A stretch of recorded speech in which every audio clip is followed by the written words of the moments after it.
Y siguiendo con las actividades y presentando el tema del día de hoy, vamos a agradecerle y por supuesto darle la más cordial bienvenida al secretario de Educación, al licenciado Melitón Lozano Pérez. Qué gusto que nos acompañe el día de hoy, secretario, bienvenido.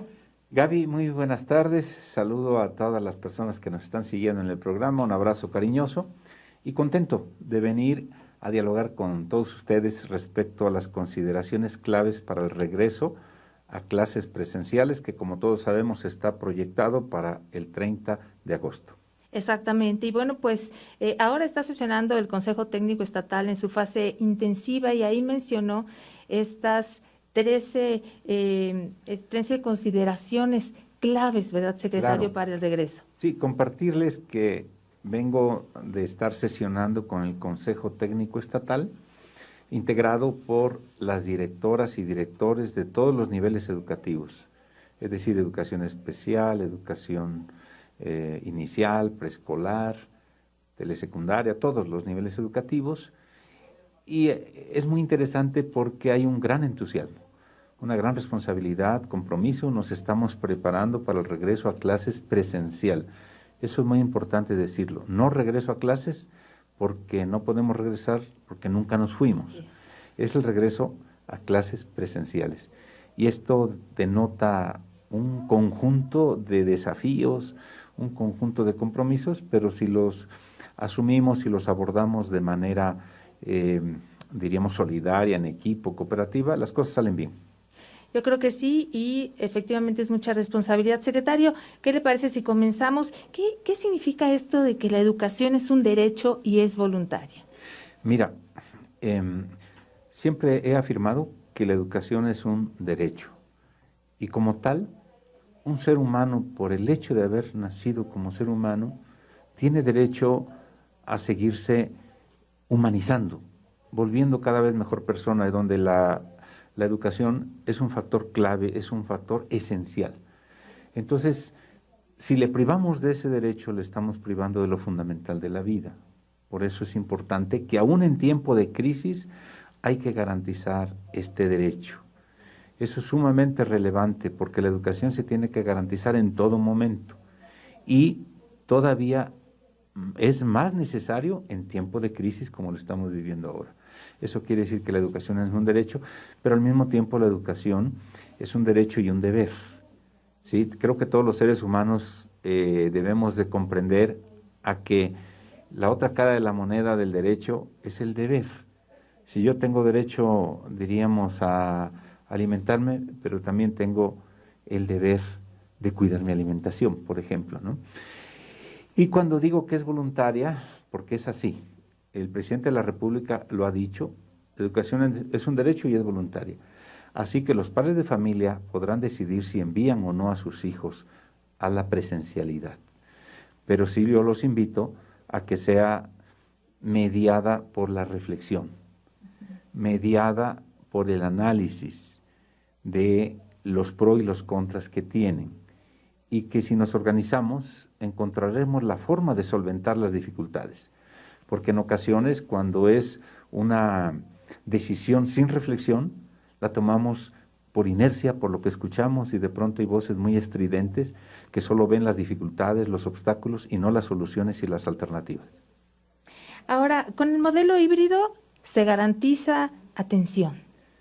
Sí, eso es algo muy importante, darles la certeza que el modelo híbrido, como todos sabemos, es una herramienta y precisamente ahorita todos los directores de nivel están trabajando para, junto con todos los maestros de la base, mañana tienen reunión con supervisores, jefes de sector y después con los maestros para crear un plan de acompañamiento con los aprendientes en el sistema híbrido. El sistema híbrido, como todos lo sabemos, no solo quiere decir que van a ir pocos alumnos los que quepan con la sana distancia en la escuela, sino también implica la mezcla de modalidades de aprendizaje presencial, a distancia y trabajo autónomo. Eso es sumamente importante, estar bien preparados, bien documentados, metodológicamente capacitados para impulsar este modelo híbrido. Entonces, si un alumno de pronto decide no ir a la escuela, existe esta vertiente de modalidad a distancia para ser acompañado en su proceso, pero va a requerir mayor responsabilidad del alumno, mayor responsabilidad de los papás, para que no lo dejemos solo y lo podamos acompañar en este proceso de educación a distancia. El punto número 3, secretario, la educación como actividad esencial, como lo marca la UNICEF. Sí, la UNICEF, que como todos sabemos es un organismo internacional que habla sobre los derechos de las niñas y los niños, señala que las escuelas tendrían que ser las últimas en cerrar y las primeras en abrir. Y por esta situación hay que reconocer que la pandemia hoy la vamos conociendo a mayor profundidad, pero cuando inició, recordemos, la veíamos como de manera distinta y hablábamos, regresamos dentro de un mes o regresamos dentro de 3 meses. Y así fuimos sorteando la pandemia, conociéndola cada vez mejor. Entonces, en ese sentido, la UNICEF señala que de mantenerse en este momento todavía un ciclo escolar más a distancia, tendría efectos muy negativos, implicaciones muy desastrosas en los procesos educativos de las niñas, niños y adolescentes.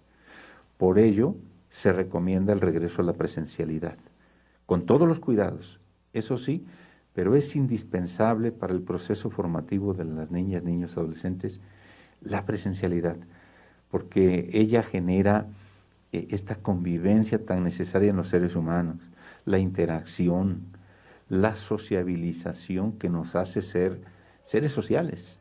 Entonces creo que eso es en lo que hay que reflexionar, de la importancia que tiene regresar presencialmente en un modelo híbrido y con todas las precauciones habidas y por haber. El punto número 4, secretario, está en juego el presente y el futuro de un país. Sí, debemos caer en cuenta de que lo más valioso de un país pues son sus generaciones que van aportando esta novedad para la transformación. Entonces son los niños y los jóvenes en donde, como parte del presente y el futuro, en donde se sustenta, diríamos, la visión de crecimiento armónico de un país. Por lo tanto, si les cancelamos en este momento el futuro, estamos cancelando también las posibilidades a toda una generación, por no ponernos de acuerdo, por no establecer las medidas preventivas, por no colaborar todos para crearle las condiciones, y es más fácil decir, que no vayan. No, ese es el reto que hay que asumir pensando en que lo que está en juego es el presente y el futuro de un país, que son sus niños y sus jóvenes. El punto número 5, la solidaridad y organización es la clave para evitar el riesgo de contagio y atemorización. Sí, fíjate que esta frase la quise colocar enfatizando 2 valores fundamentales. El primer valor es la solidaridad. La solidaridad tiene que ver cómo yo intento entender lo que le está pasando al otro que está en una necesidad y le ayudo, coadyuvo, le tiendo la mano para salir adelante. Eso es importante. Si no partimos de ese acto solidario, vamos a caer en un individualismo donde cada quien que se las arregle como puede. No, vamos a organizarnos para que todos podamos regresar. Entonces es la organización. La organización es clave, el que los papás puedan reunirse, que eso será del 11 al 13, por ejemplo, en las instituciones, puedan colaborar, podamos limpiar las escuelas, podamos revisar que los niños estén seguros, que las medidas se establezcan adecuadamente. O sea, esa es la organización.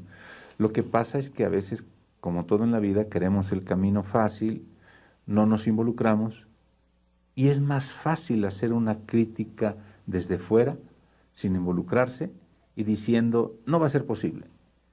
Se pone en riesgo, y ya, no pasamos de ahí. Entonces, creo que hoy a lo que los invito es a la solidaridad de sentir que si no nos organizamos estamos perjudicando a los niños y a los jóvenes, y a la organización. Esos son aspectos claves para evitar el riesgo de contagio y la atemorización, ¿verdad? Porque no sé si te ha pasado, Gaby, pero cuando dialogamos con algunas personas, son casos excepcionales, no es la regla, pero de pronto dicen que no se han vacunado. Y yo pregunto, ¿por qué? Y dicen, bueno, pues es que creen que les van a meter un chip en el cuerpo, o creen que les van a meter otros virus que los van a enfermar. O sea, ese es un desconocimiento, esa es una atemorización que no te permite ser solidario con tu familia y tu comunidad. Por eso digo, a ver, yo tengo el derecho de decidir si me vacuno o no, ok, pero también tienes la responsabilidad frente a los otros de vacunarte para evitar los contagios. Entonces, el derecho y el deber van juntos, van de la mano para que podamos nosotros sobreponernos a esta crisis. Y esa es una clave importantísima que si la ponemos en práctica, muchas cosas se van a facilitar. El punto número 6, se garantiza el derecho a la accesibilidad. Exactamente. Recordemos que la educación, al ser un derecho, entonces se tiene que concretar. Eso está establecido en la Constitución, está establecido en la Ley General de Educación y otros documentos. Y para que se concrete el derecho a la educación, tiene que ser asequible, accesible, aceptable y adaptable. Cuando digo accesible, significa que no puede existir ninguna barrera que interfiera para no permitirte el acceso a la educación. ¿Cuáles son las barreras? Las cuotas escolares, el uniforme, los útiles escolares o cualquier otro. En este sentido, la directriz de esta Secretaría es que se debe solicitar única y estrictamente lo necesario para el aprendizaje. Eso es fundamental. Entonces, hoy estamos en un momento distinto de crisis, por lo tanto la solidaridad, vuelvo a esta palabra tan necesaria, es la clave para transitar estos procesos. Por ejemplo, las cuotas escolares, si bien la ley general las contempla, pero tienen hoy que tener ingredientes distintos a otros momentos. Hasta que se regrese, se puede hacer una asamblea, los papás sesionarán y de forma también generosa, como lo han hecho siempre, deciden en dónde están las prioridades, colaboran, los recursos los maneja un comité de padres, hay transparencia, hay rendición de cuentas y todos totalmente contentos, que no sea una imposición, mucho menos un condicionamiento. Ese es un elemento. El otro aspecto es el uniforme. Los que tengan su uniforme, que lo lleven, pero los que no puede ser un condicionamiento para el acceso a la educación. Y eso no solo lo digo yo, eso está establecido en toda la normatividad que acompaña el derecho a la educación. Por lo tanto, nosotros estamos obligados a concretarlo, a respetarlo.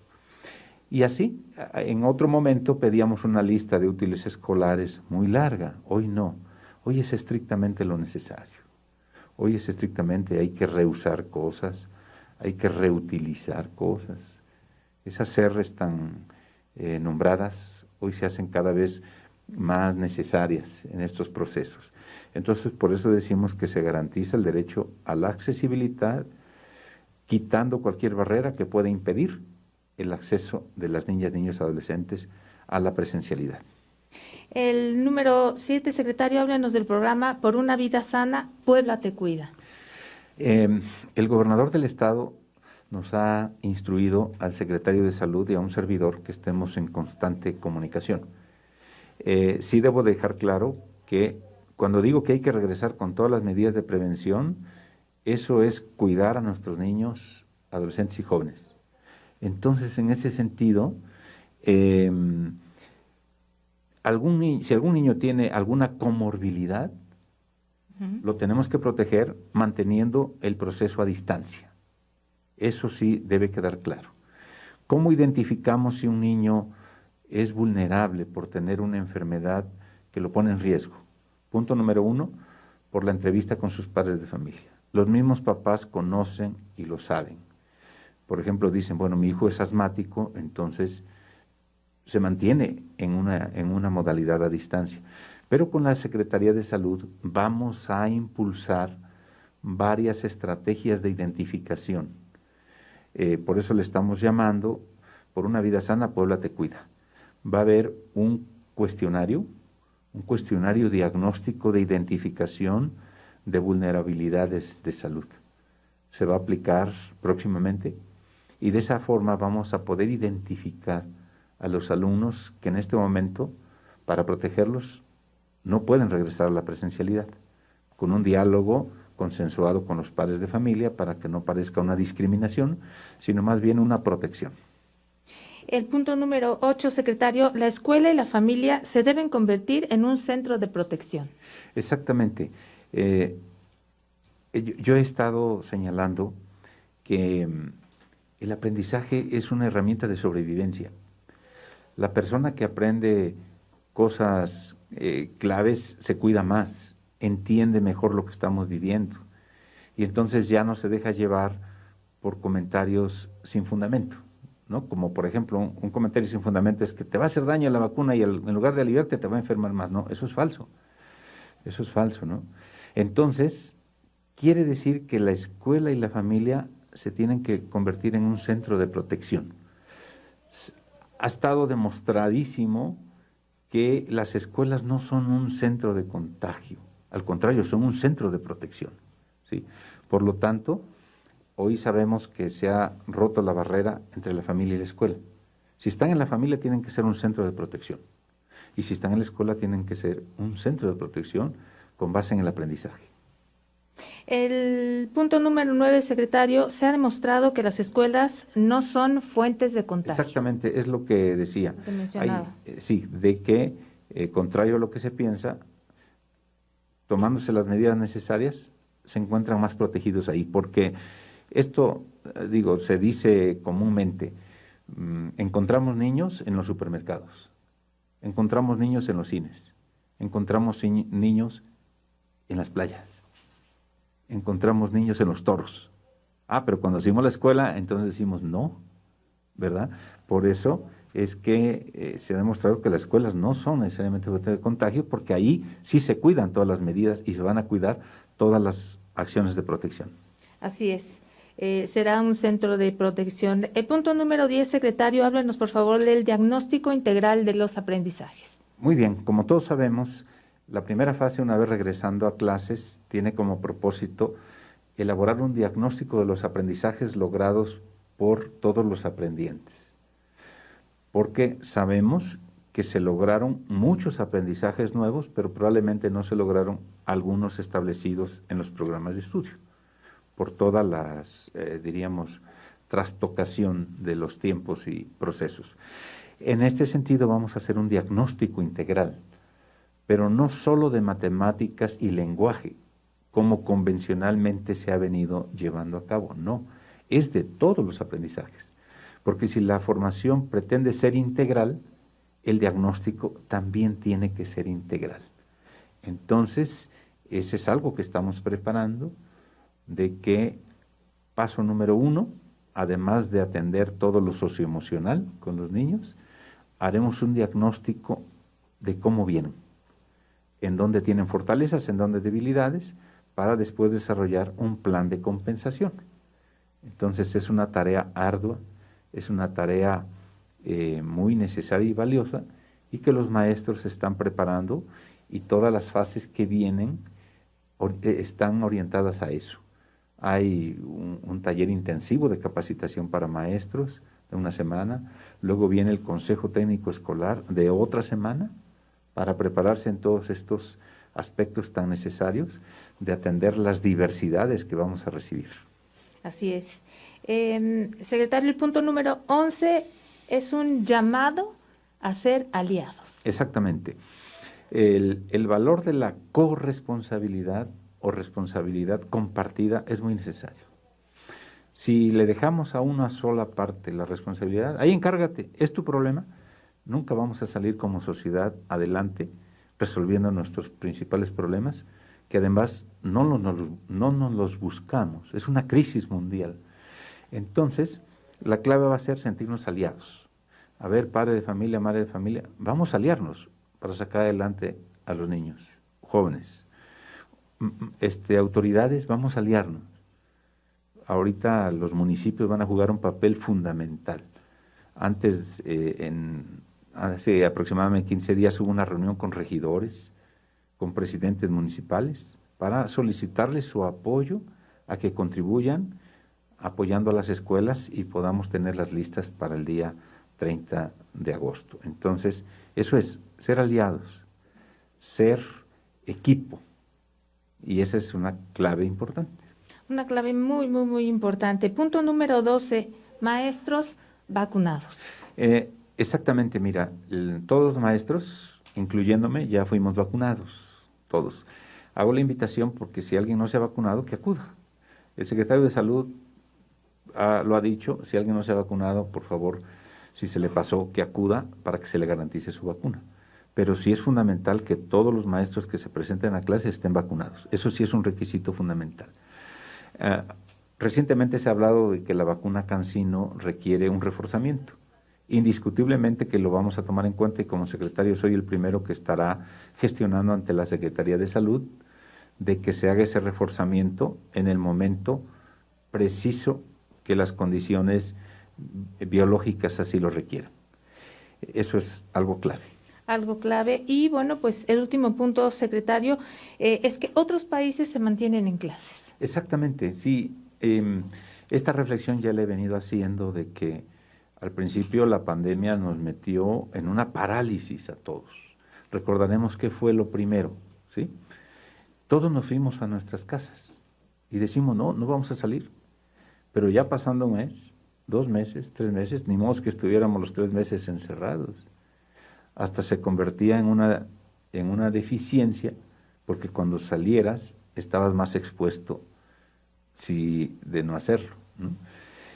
Entonces, otros países se mantienen en clases. No voy a mencionar directamente los nombres, pero sí comentar, por ejemplo, hay países que nunca pararon y se mantienen en un trabajo de educación permanente.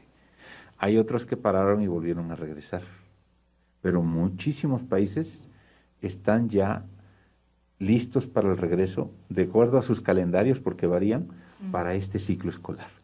Porque se ha comprendido que ya no se puede mantener a toda una generación paralizada, como si estuviera en un estacionamiento. Los daños serían cada vez más graves.